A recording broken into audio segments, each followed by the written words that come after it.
Ho, ho, ho, everybody. It's December 24th, Christmas Eve day, and the word of the day on today's Nothing Personal is extortion. Extortion is the word of the day. So let's start with what extortion is, just so we're all on the same page. So when we have this discussion about our favorite football team, we can all understand the playing field. What are the rules? The rules are that if we're going to talk about Daniel Snyder and the Washington football team, that we have to understand what's going on legally, what's going on practically, and then what's going on from a purely entertainment standpoint.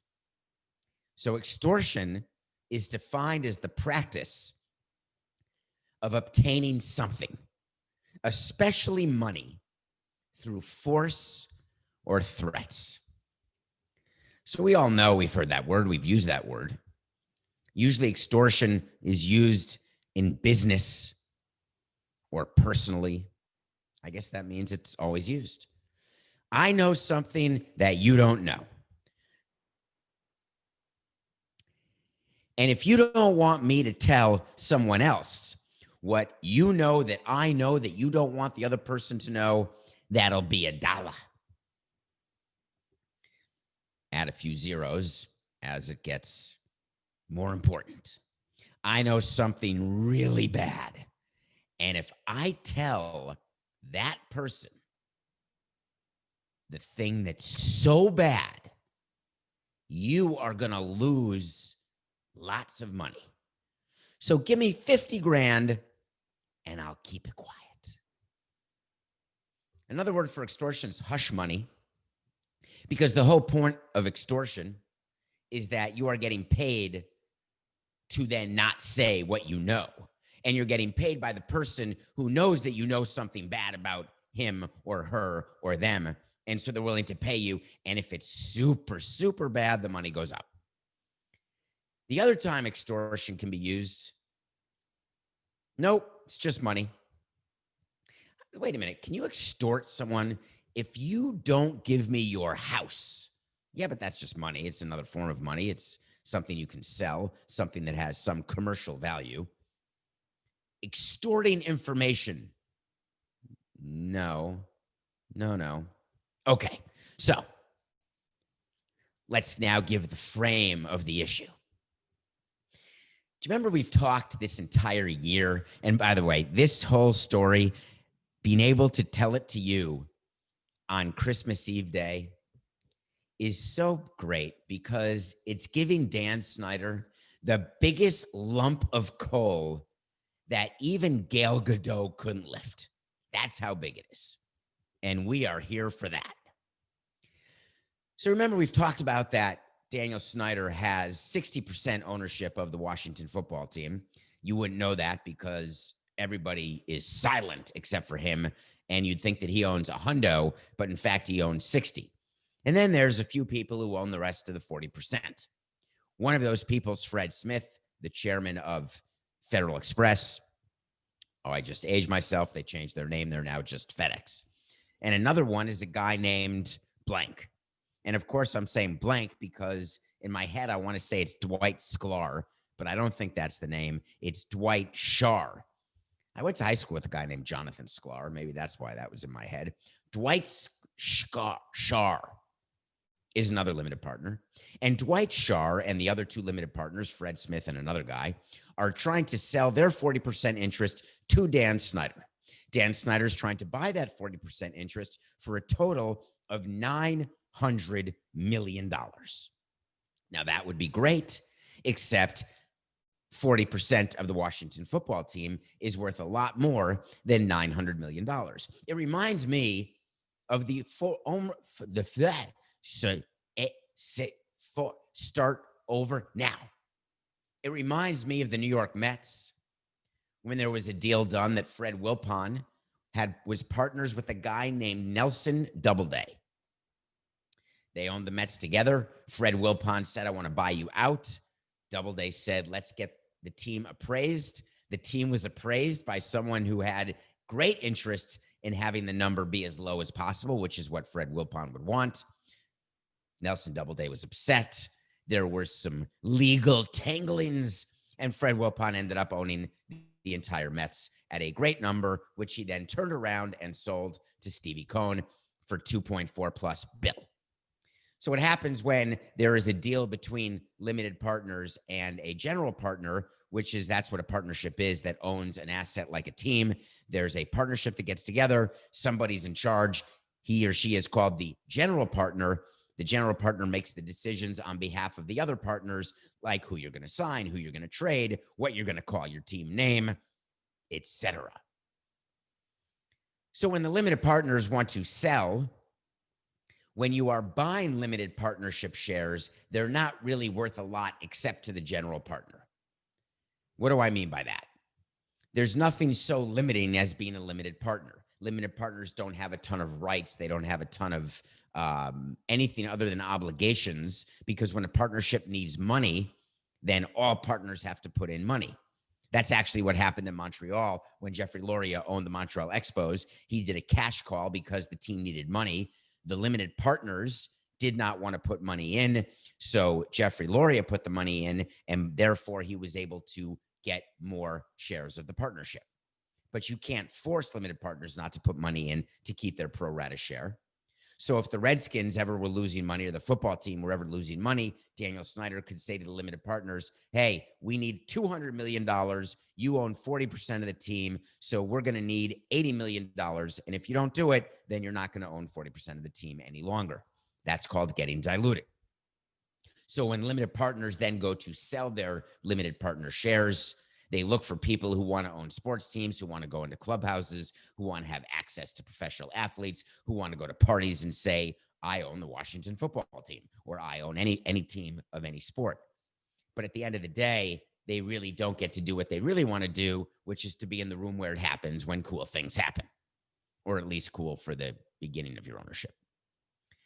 So these limited partners of the Washington football team are trying to sell to the only person who will pay market value in theory, or even above market value in theory, and that is the person who owns the rest of the team, because then there's a big incentive for that person to own the entire pie, not have to have board meetings, not need to worry about giving limited partners tickets or autographed memorabilia or doing board meetings or any other things that have to happen in a partnership.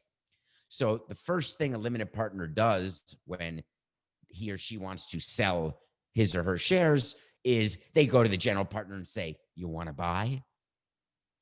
So they went to Daniel Snyder and said, hey, buy our shares.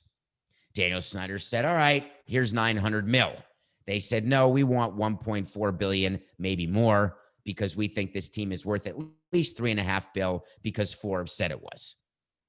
Which, of course, is funny because Forbes doesn't know its ass from its elbow. So they have no idea what the Washington football team is worth because, as you know, it's not like a public company where you can take the shares of stock outstanding times the amount of money that each share is worth and say, hey, that's how much the company's worth.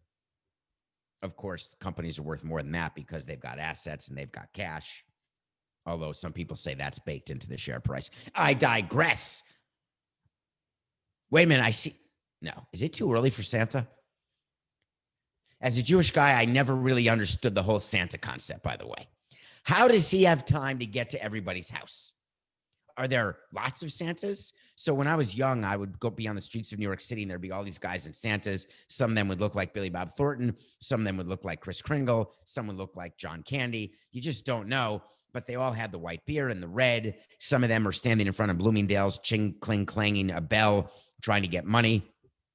And I always wondered the whole chimney thing because my friends would always say Santa goes down a chimney and leaves gifts.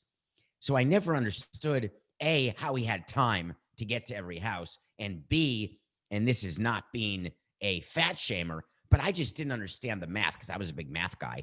I didn't understand sort of how he would fit in certain chimneys, given certain of the Santas that I would see on the street. But I'm looking out right now and I just saw like a car go by and Santa was in the car.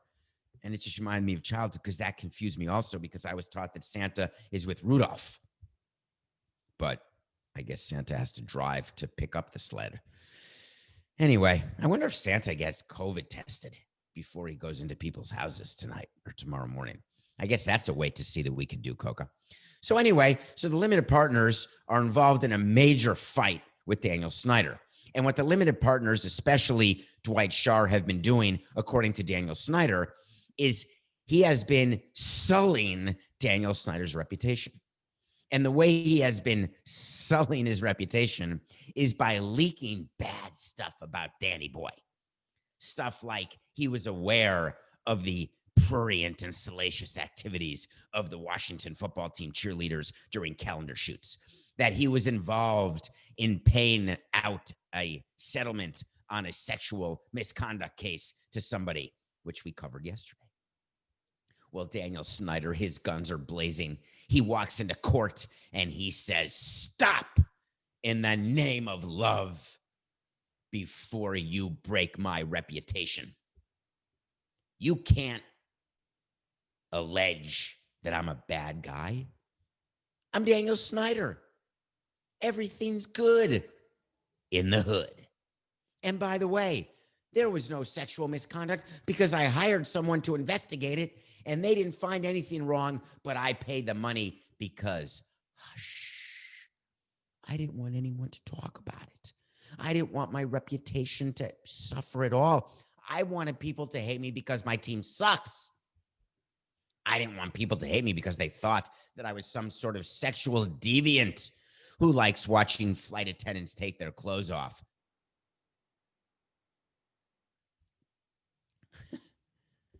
I wonder how much you pay to have that happen. I've been on a lot of flights in my time.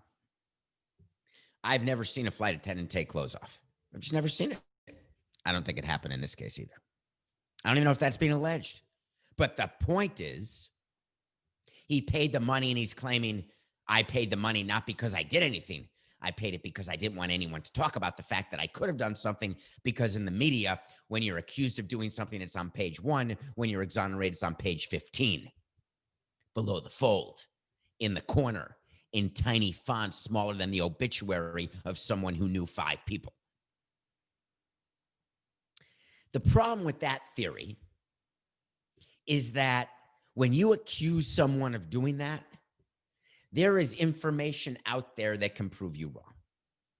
So what's going on in Washington right now is that Daniel Snyder's in court and he's filing all of these pleadings saying that Dwight Schar underwent and has been undergoing a smear campaign to force me to sell at a lower price.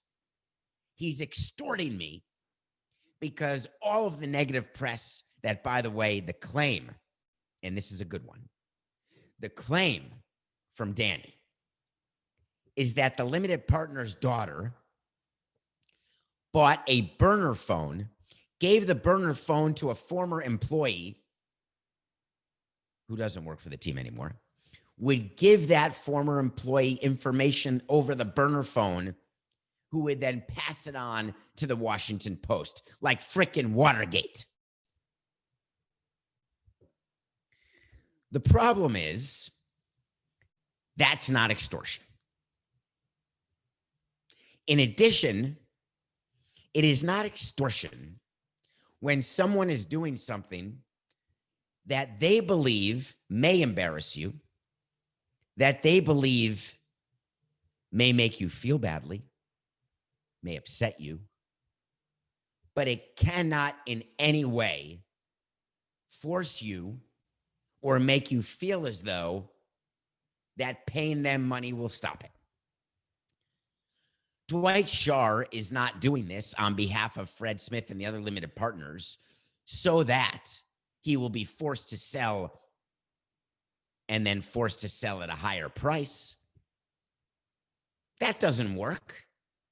That's not even a possible plan. Do you think, if you're Danny, do you think that the limited partners sit around and they say, hey, I got an idea. Let's trump up a bunch of accusations, a bunch of allegations. Let's have him at a strip mall getting a massage. Oh, no. Well, let's not do that because other owners do that. Okay. Let's have him on an airplane doing bad things. Let's have him at photo shoots. Let's have him overall looking as though he's not a good family guy, quote unquote, air quote. because then he'll value the team at a much higher price. It's not going to work. It's simply not going to work. Dan Snyder can say all the quotes he wants, including, "I firmly believe that plaintiff's motion and supplemental filing and the news articles that they have generated are the latest in the effort to extort me." Just the latest in the effort to extort me. I feel extorted. I'm naked. Brrr. How does this end? The way most things end, with a journey and a broken heart. I was talking to Coca yesterday. I can't remember. It may not have been Coca. I may have been talking to myself about the Oscars and about the best supporting actor and best supporting actress. I was talking, Coca, was it you? We were talking about Chadwick Boseman, who's probably going to be nominated and win posthumously for Ma Rainey's Black Bottom on Netflix, and the fact that Heath Ledger was only on the Joker for like 36 minutes in that movie, and he won posthumously as well. And how funny it was in your mind that some supporting actors can win without having much screen time, and that makes no sense. But that's, of course, what a supporting actor is, but I digress. Judi Dench won for Shakespeare in Love, and I think she had like 9 minutes of screen time.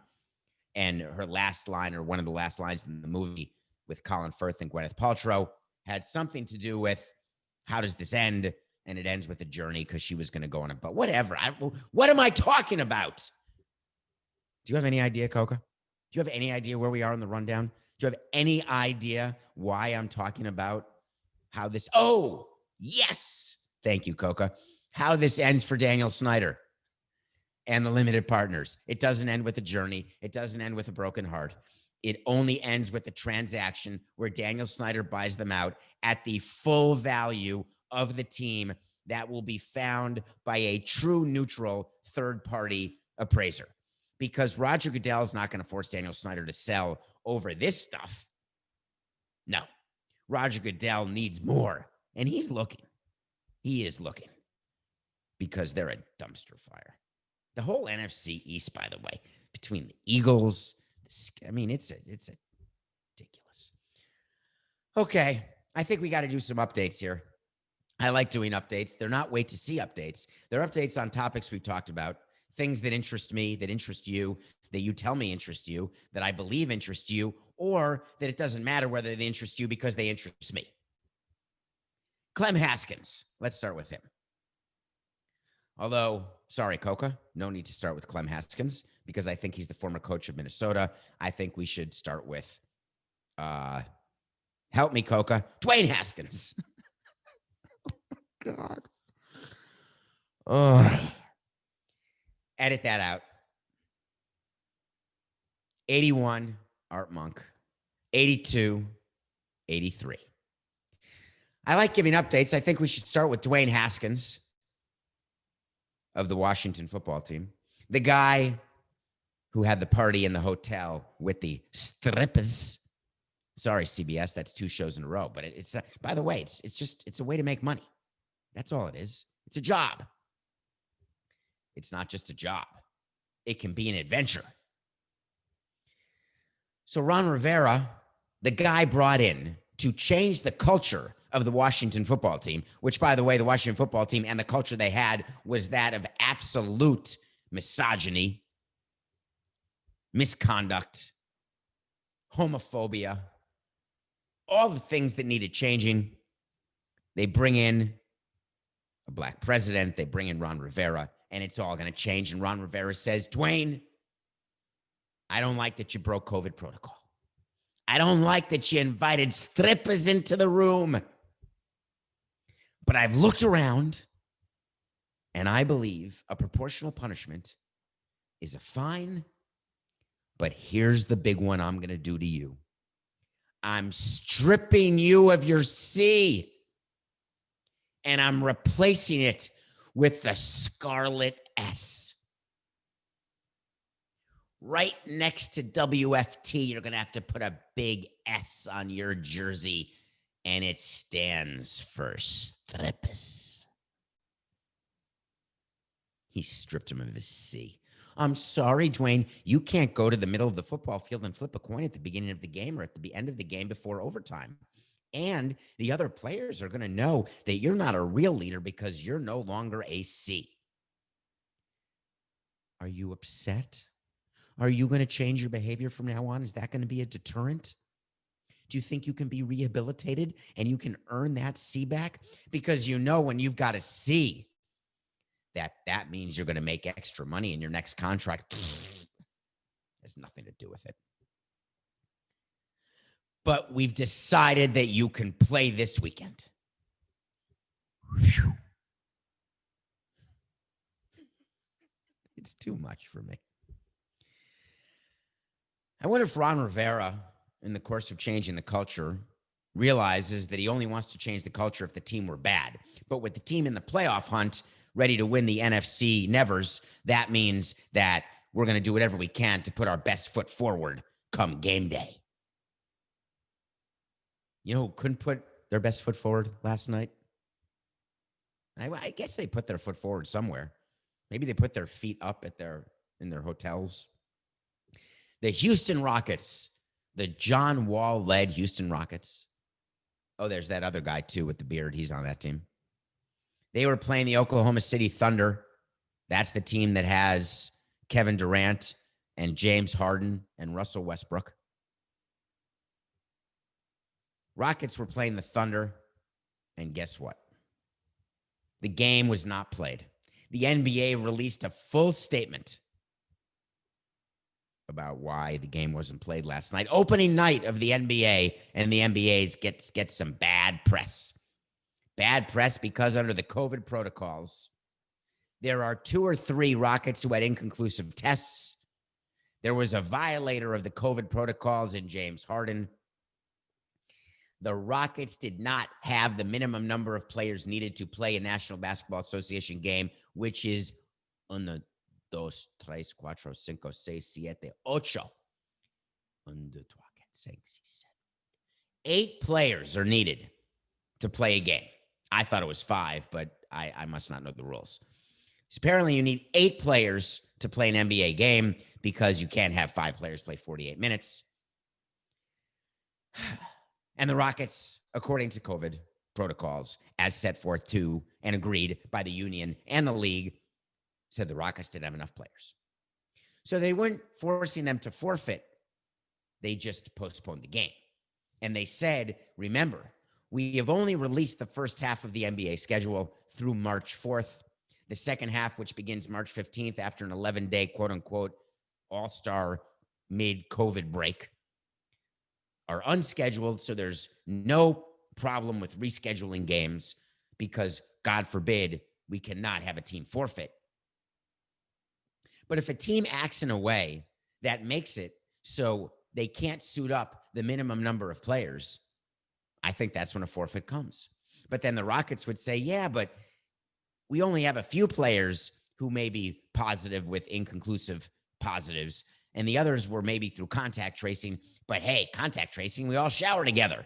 Pass me the soap on the rope. So you can't blame us.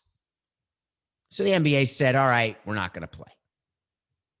James Harden takes the night off, and he decides the best way to take the night off is to make it very clear that he's the victim, that everyone's out to get the beard.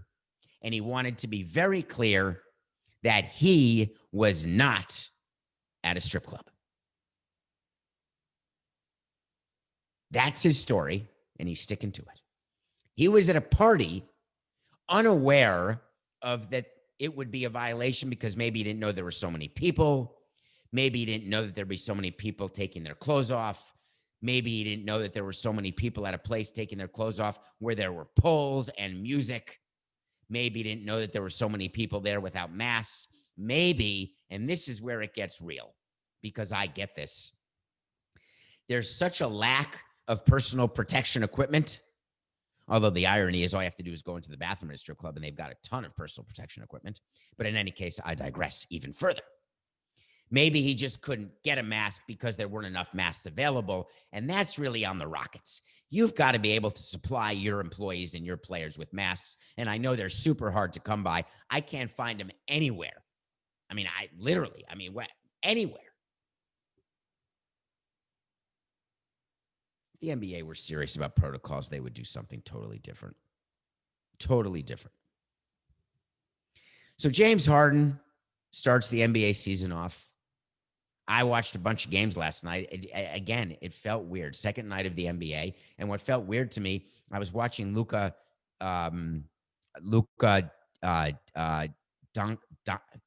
it's Nikola Jokic and Luka Doncic.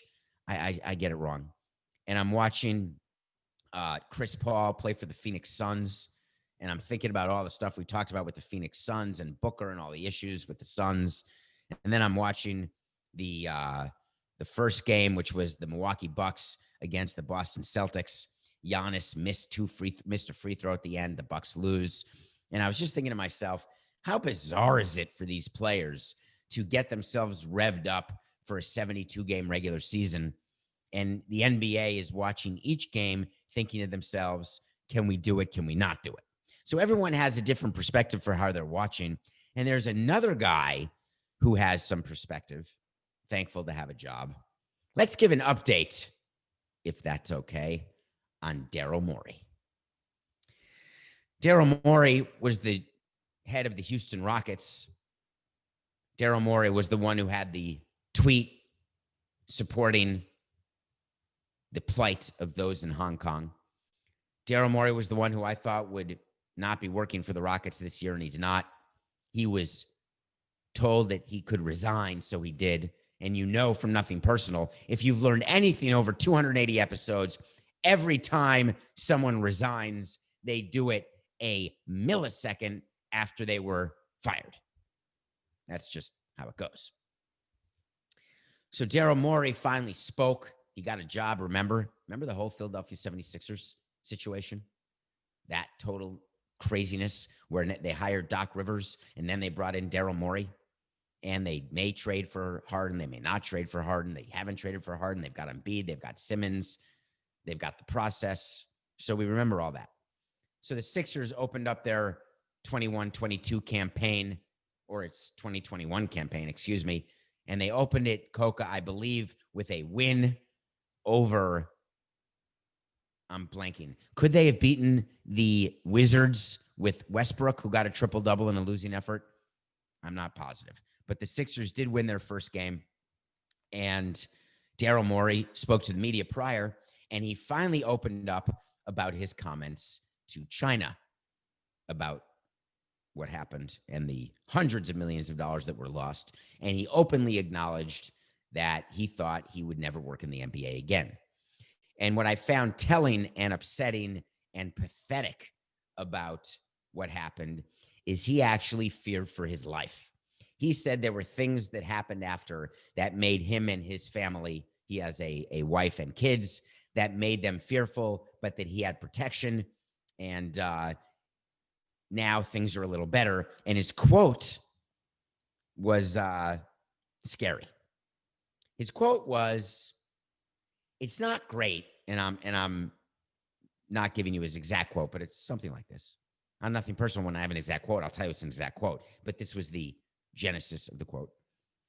Was, "It's scary when the second most powerful government in the world is angry with you." And that's true. But it got me thinking, if China's number 2, is Russia 3 or is the US 3? And I was thinking that the fear of a government having the power, and this is one of the oldest issues that faces societies, that faces citizens, is when you fear your government, that is a government that is ruling, in my opinion, in a non-democratic way. And then I thought about it further as I was preparing for the show and thinking about this segment. And I thought about all the people who live here in America who fear their government, all people in America who don't trust their government, all people in America who believe their government's out to get them and not just being conspiracy theorists. True fear that the power of the government enables them to, whether it's unfairly prosecute, whether it's targeted prosecution, whether it is through economic quashing.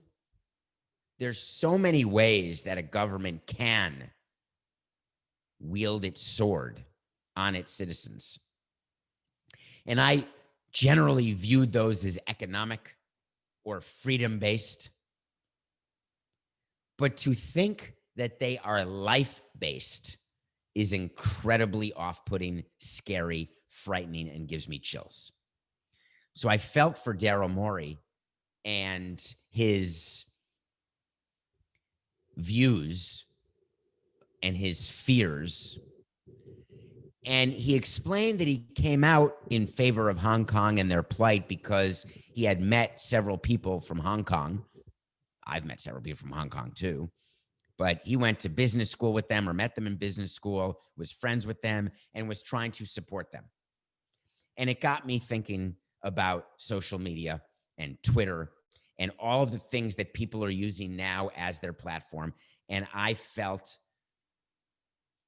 torn inside because I've talked to you on Nothing Personal about using your platform, whether your platform is one person at a dinner, whether your platform is 10 people at a larger gathering where you can get COVID at a round table when there's nothing you did wrong because you're outside, or whether you've got 1,000 followers on Twitter or 10 million followers on Twitter, using your platform. But when you are trying to help people, there are myriad ways to do it. As you know, the highest level of charity is doing it anonymously and silently. If Daryl Morey is trying to show support of the people he knew in Hong Kong, what you do when you try to support people is you ask them, what can I do? Because I know what I want to do is I want to draw attention to what's happening, but will that help you?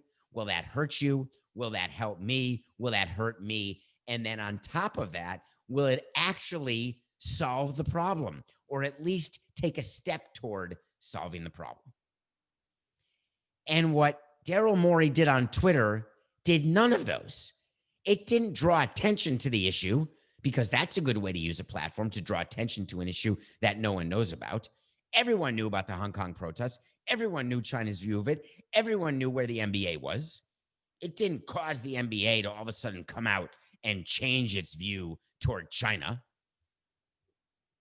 It didn't do anything to make the protesters more safe, if anything, maybe less safe. It didn't anything to help him with his job or anyone else with their jobs. So when you're trying to help, isn't it important to figure out the best way to help? So I'm sorry that Morey feared for his life. But I also know that China is not nearly over this issue. And the NBA can pretend all it wants that everything's hunky-dory with their biggest business partner. All the players from LeBron on down can think all's good. Our shoe deals are intact. Do you remember when China pulled the NBA off the air? Do you remember when this came down last year? Or I don't remember when it was. This may have been 2 years ago. Coca, what year was the Morey tweet? It couldn't have been 2020, but maybe it was, but it feels like it was 5 years ago. There was a tour going on with NBA teams. The games were stopped. They made it out of China. It was that whole big thing.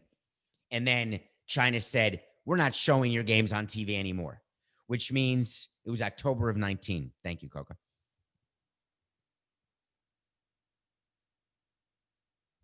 October of 19 was just prior to the start of the 1920 season. That would make sense. So China said, we're not showing the games, so you're not going to be able to promote your players here in China. So your licensing and your merchandise sales are going to go down, and we're not going to pay you the broadcast fees that we pay you, yada, yada, yada, yada, yada. Well, guess what? NBA said when the season started this year, we're back. Everything's good.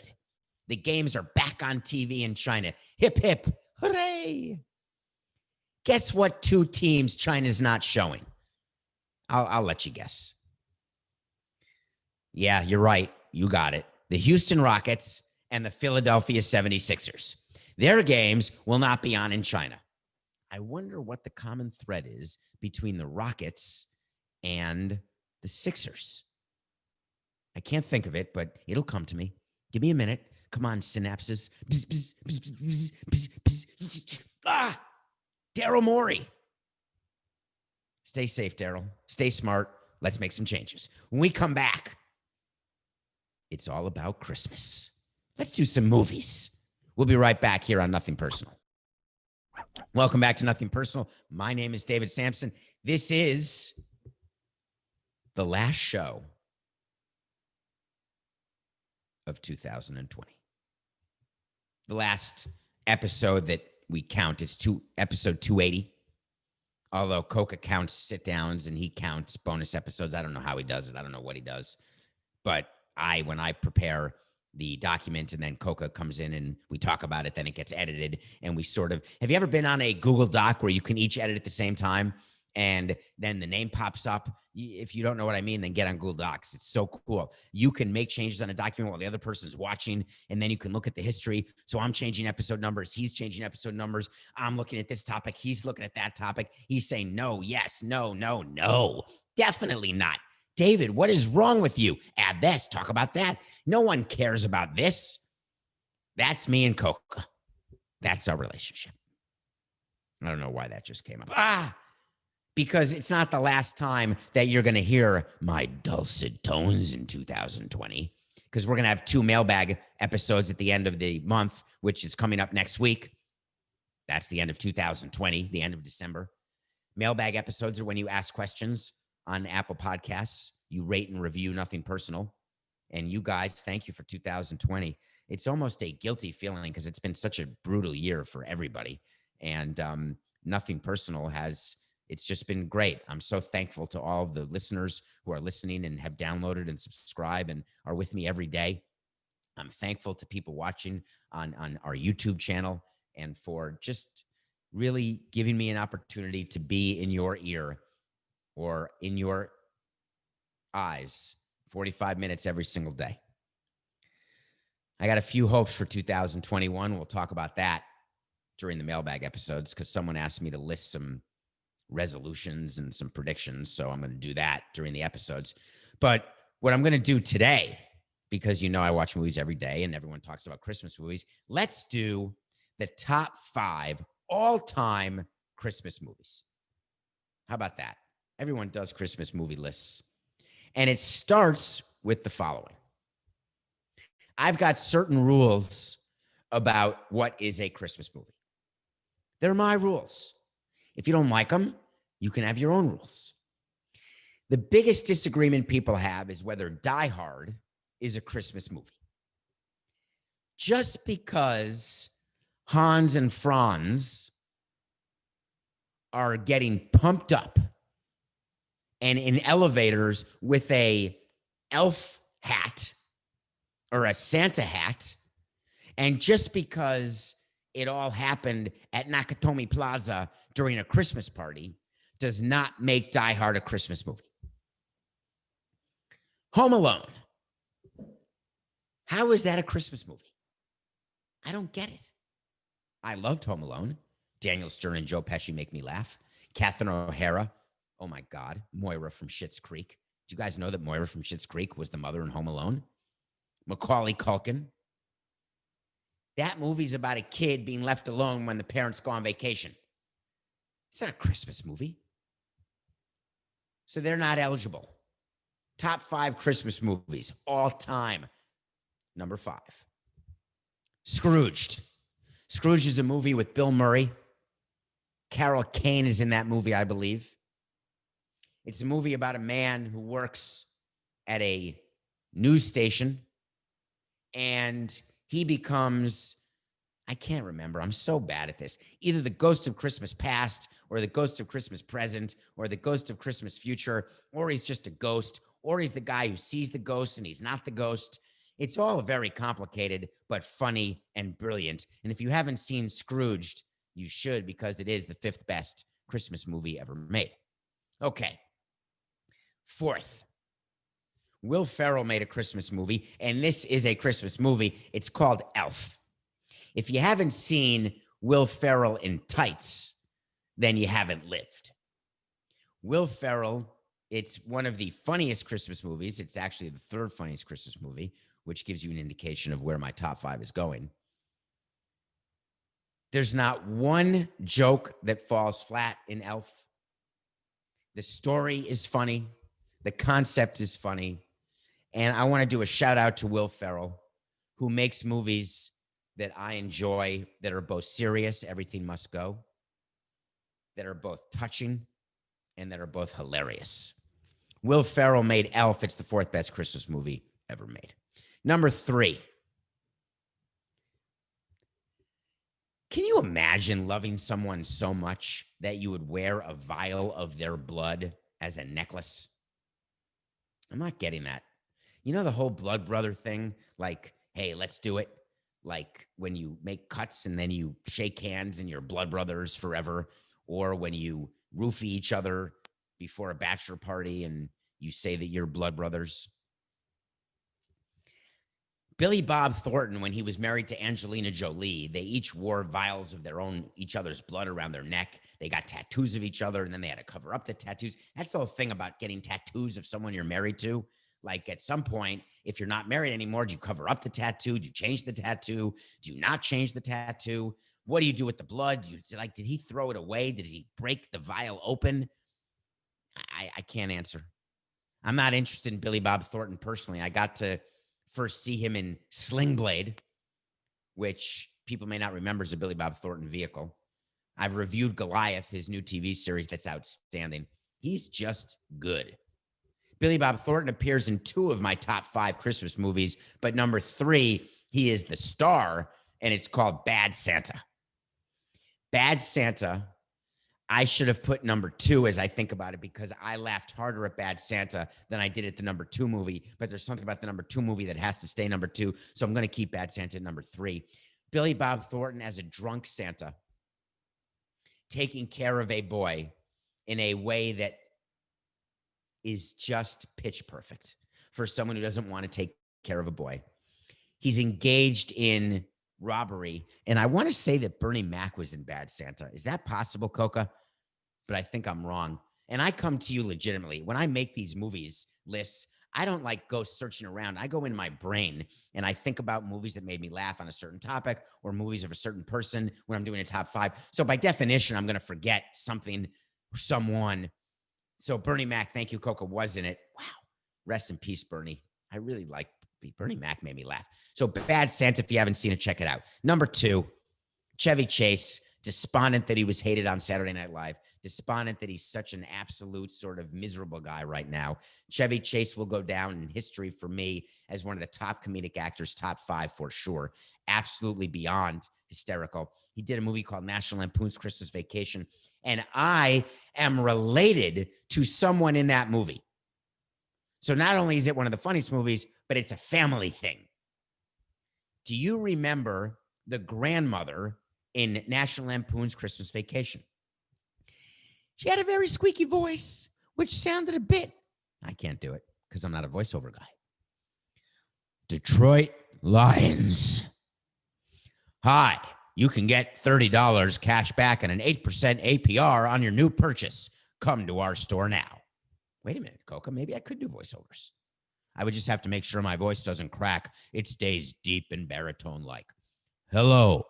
The number 2 rated movie is National Lampoon's Christmas Vacation of all time. And the actress's name, who I'm related to, is Mae Questel, who also was the voice of Olive Oil. Check it out. Okay. The number 1 Christmas movie has Bill Nighy in it. Because if you still love Christmas, then let it snow. Hugh Grant, Liam Neeson, Emma Thompson. It's Love Actually. Keira Knightley. If you don't love the scene where the guy is holding up signs expressing and declaring his love to Keira Knightley, Colin Firth is in the movie too, where he says that he will love her to the end of time. Love Actually is the movie that has 10 different stories that all go together. You've seen it. It's the best Christmas movie ever. The soundtrack, Hugh Grant dancing to the Pointer Sisters. Come on, go see it. Top 5 Christmas movies. So as I leave you today, I leave you with this. Coca has an expression, and it's expression that is more apt today than it's ever been.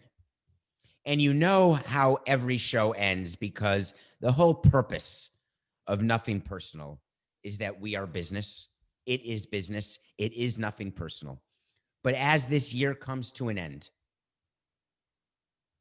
let's try something slightly different as 2021 approaches. Let's be better.